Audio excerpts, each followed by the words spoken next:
Yep, something's tapping on it. Fish on. There it is. I told you there'd be one over there, guys. It's a nice one too. It's a nice one. Oh my goodness gracious. Good afternoon. Welcome back to the channel here. Today, we are traveling up north. You saw me last week go down south. There's a reason why we're traveling up north, and that's because one, we're finding new ponds to go fishing on, but two, it is absolute insanity at the end of April because it is race weekend. The Monster Mile starts livening up and your favorite driver is going to be driving around for miles going to the left. We got the crazy fans, all that crazy traffic, so what better way to get out of town and get away from that craziness and to come out here and fish. Again, using Google Maps and trying to find new areas to fish in. This is a brand new pond. You've never seen me fish on here before.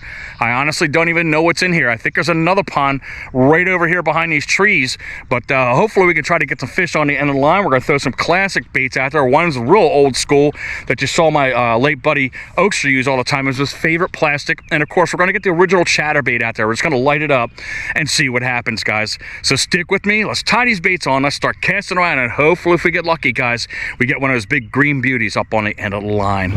I think I forgot to mention the name of the plastic that Oakster liked to use. You heard me saying I was using the original chatterbait, but the plastic that we're going to use right now is his favorite bait, man. Hopefully he's looking above and down onto us, and hopefully we get a big old monster on this bait, but he always loved using Reaction Innovations Sweet Beaver 4.20. This is green pumpkin. So let's hope luck is on our side, and let's hope Oakster is on our shoulder, leading us out to wherever these fish may be and strike up on this particular bait. I would love to see a big one be caught on here and kind of do something in his memory today. That would be awesome. But let's go ahead and get the chatterbait out there first, since I got that tied up on there. And let's see if we can try to get a quick bite right here. Chartreuse and white. Again, original chatterbait is the color that we're using right now. There is a lot of activity right here. I've seen some bluegills popping around here. I even watched a bluegill try to attack a caterpillar trying to come across the water right there that got caught. But let's throw a couple bombs out here just to see if there's anything out there. Water's reasonably clear. I'd say maybe about 50% clarity here. Hopefully that's not a fountain we were getting caught up on. But I was just out in the middle of nowhere. See the bass busting up over there? I knocked one of the fish onto the shoreline. I can see it flopping.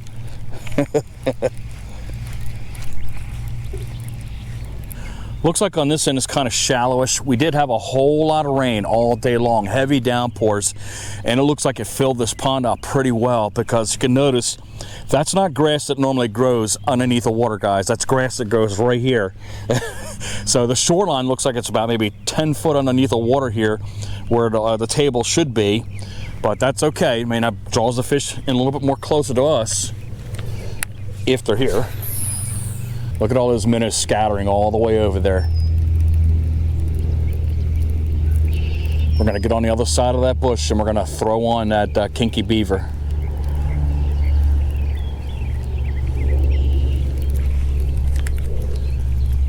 Gotta go where the activity is at. Get our kinky beaver on here. I think we have a 2-aught hook that we have right here. These Eagle Claw laser sharp. Kind of running out of my Gamakatsus, my reds that I like to use all the time, but these are just as good too as well, and they're very, very sharp, just like the Gamakatsu. That's why I got them in my box. But let's get around to that other side of that bush right there and start casting around where we saw those minnows breaking up at.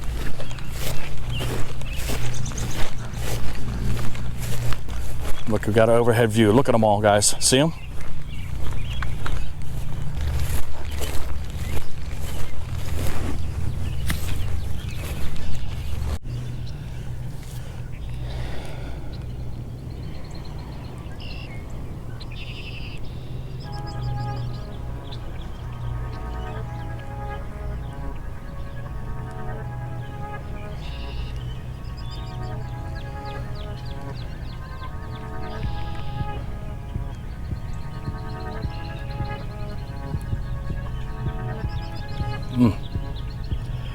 Something, there you go.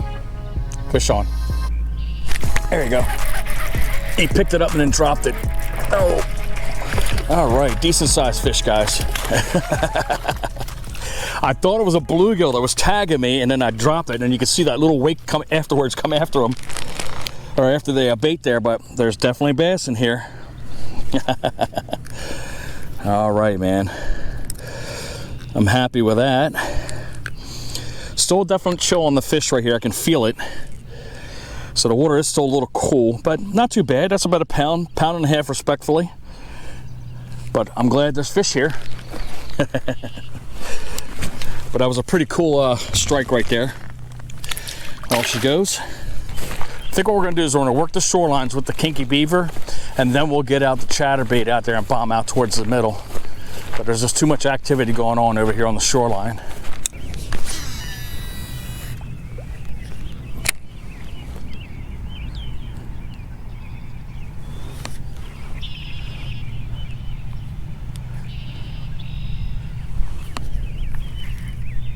Fish on. There we go. Oh, it's a decent one, guys. That's a decent one. That's a decent one. All right, right by those minnows. Yes. Yes. He's running right all the way across the skies. Very nice. Very nice bass. All right, there you go. That one is a very nice bass. Whoa, whoa, whoa. Almost got the hook in my hand. Definite chunker. There you go. Beautiful markings. He's got some kind of lesion right there, but got him on the bottom. Not the ideal spot, but nonetheless we got him. But you see that fish take me on a run there? But he's the one that's been slamming up on those minnows over ahead of us. You can see he's completely full. But pretty looking fish, guys.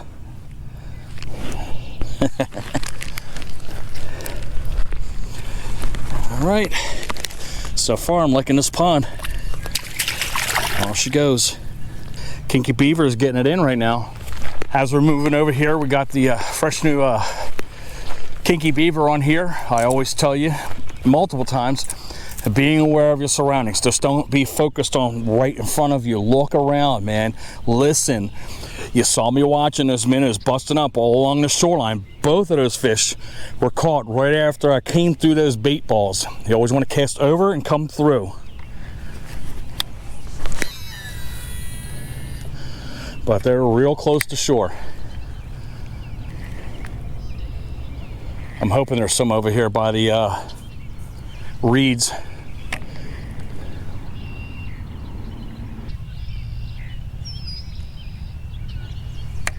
Just creepy crawling on the bottom. Nothing very dramatic with the bait here. The Oakster always had a knack of how to work that kinky beaver, man. He was magic with this bait, I'm telling you.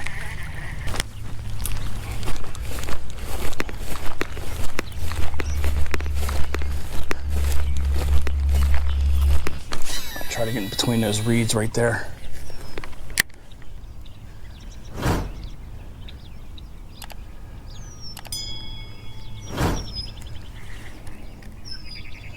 Look. Did you see that fish come out on me, guys?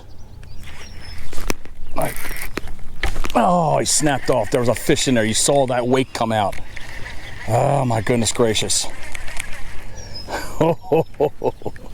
I knew something was going to be there.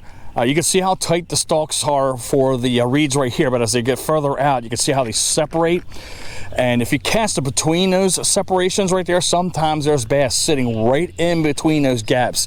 They'll use those tiny little stalks. Again, a structure to hide behind because they think it's something that makes them feel safe. But man, that was a nice looking wake right there. But let's get retied back up again and get that back out there. I think that might have been the miss of the day right there, guys. I'm hoping it's not. I'm hoping we can recoup and get that. We're all situated again. Let's try to get back into those reeds again.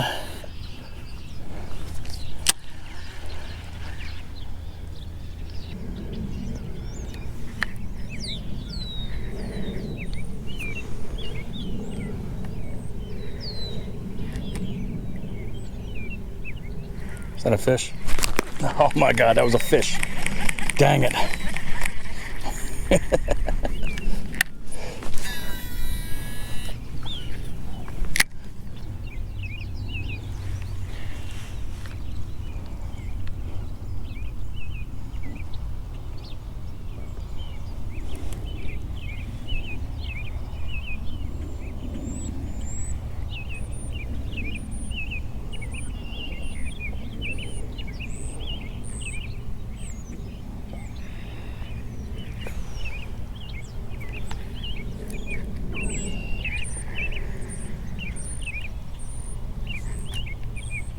Fish on, fish on. There you go. Oh my goodness gracious.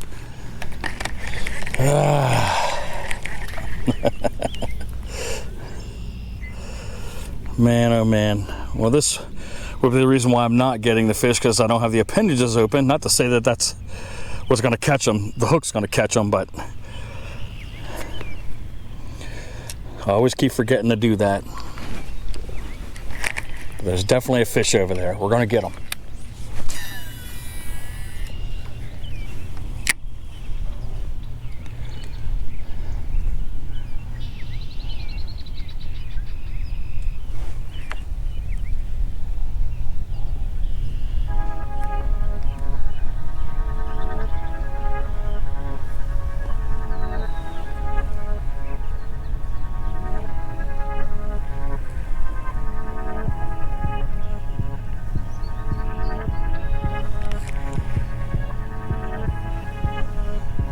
Fish is on it again. Yep, there he goes. There you go, got him that time. There you go, nice, nice. These are nice looking chunks, guys. Really nice looking chunks. Good deal, man. Holy mess. All right. Pretty fish. These guys are really, really stocky in this pond. Awesome. But right there in these little reeds that are sitting there, they're literally right on the outside edge of these tight reeds. All right, I'm happy now. Makes me wonder what else is in here. Whoa, Lord Jesus. Off she goes. But we're a little bit closer right now. See these gaps? That's where those fish are sitting in between. They'll be way deep up in it, or right almost to where the dead reeds are at.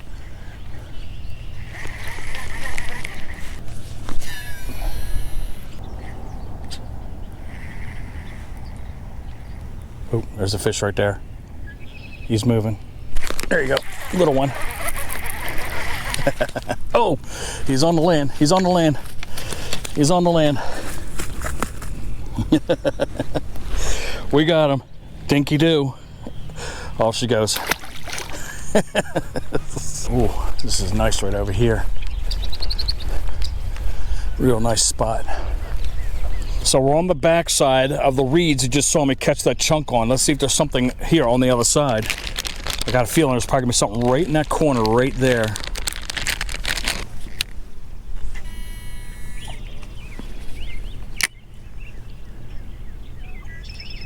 Yep, something's tapping on it. Fish on. There it is. I told you there'd be one over there, guys. It's a nice one too. It's a nice one. Oh my goodness gracious.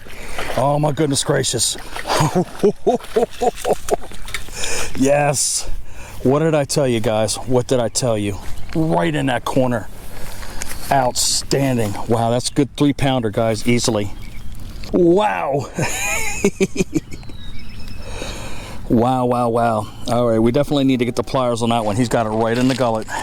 All right, so when you get it down in the gullet here, guys, sometimes you have to go through the gills. This is what we may have to do on this one right here. But I'm trying to get the plastic off first. And of course, I don't have the greatest of all vision. And if you notice, I got the line that's right around my fingers. That's important that you do that, because if you don't, the fish is going to continue to try to swallow that bait. Oh, we got lucky. We got lucky. And somehow he got it through his gill plates, so we're going to cut that. What an outstanding looking fish. Boom. About a 3-pounder, easily. I can feel it. But let's get the fish over here, because I don't want to throw it. I want to make sure he gets in the water properly. But what an outstanding looking bass. All right, we're having a banner day. Don't worry about the blood, guys. She's good. Boom. I'm gonna walk over here, and again, this is all years of experience, guys. I just wasn't throwing her haphazardly. You know, I've been fishing, again, since I've been a little kid. My dad took me out on his bass boat and everything else and taught me everything that I know. And again, just looking for telltale signs where you think the fish will be at.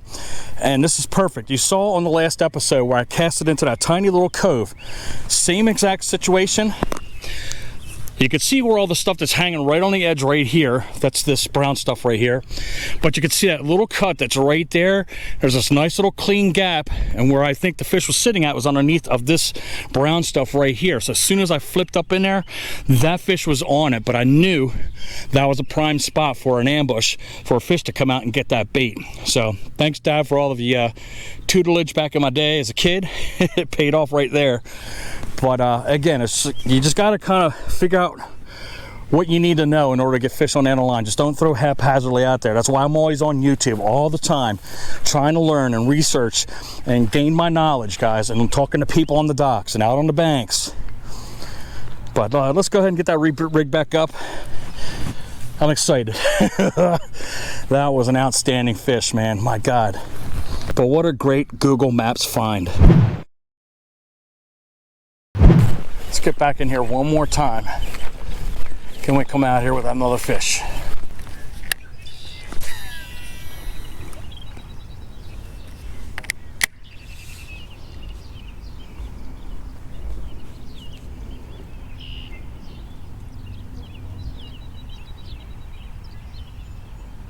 I think there's a fish on.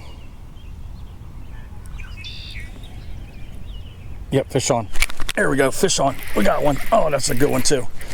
Nice. Oh, that's a beautiful fish, guys. Way to end this thing out. There you go, guys. Bang, bang, bang. There you go. I had to wait a few seconds because I thought I was caught up in the reeds over there, but good way to end the episode out, man. What a beautiful bass. About 2.5, maybe 3 pounds pushing it. But if you like this episode, guys, obviously give me that thumbs up. I'd hope you subscribe to the channel, click that notification bell. That way I'm informed of all of our future episodes. You can follow us on Instagram at 302 Fishing. Share the video out. I'm hoping you guys have a great day. And we're gonna go ahead and let this fish off and get it out in front of you in a couple seconds here. And she's gone.